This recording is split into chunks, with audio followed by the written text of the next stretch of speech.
Farmers from across the state are getting set to tour a Wellington farm using innovative land management strategies which may hold one of the keys to the long-term sustainability of Australian agriculture. The Maurice family farm practices no-till pasture cropping, a system which has slashed input costs, increased grazing options and provides year-round ground cover. In November it was a pretty dry argument near Wellington. Angus Maurice had just harvested a 1-tonne barley crop after it had been grazed for winter feed, but the real secret to success was lying dormant under the stubble, a mix of native pastures the crop was direct drilled into, that biodiversity reducing dependence on artificial fertilisers and chemicals. Back then he predicted he just needed to add water to create an instant native grassland for no extra work or input costs. He was right. Good summer rains have turned a paddock of harvest stubble into this lush native pasture. He's just put 1,200 sheep onto the paddock for a second grazing and hopes to get another couple of grazings over the long hot summer.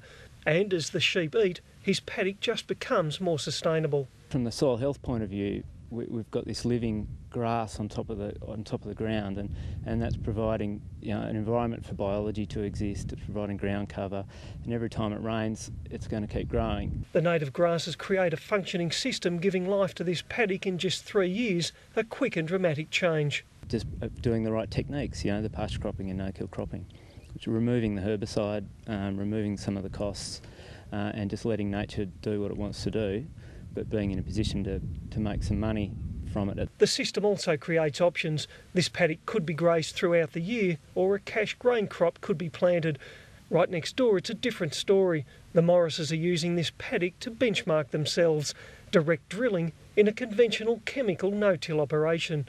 The light stubble shows the crop didn't fare well during the drought, and it's already cost money and labour for summer spraying.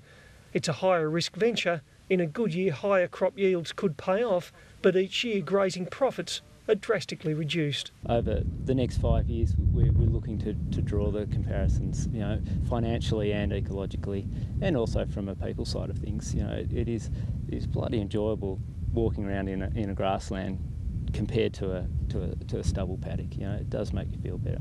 John Ryan, Win News.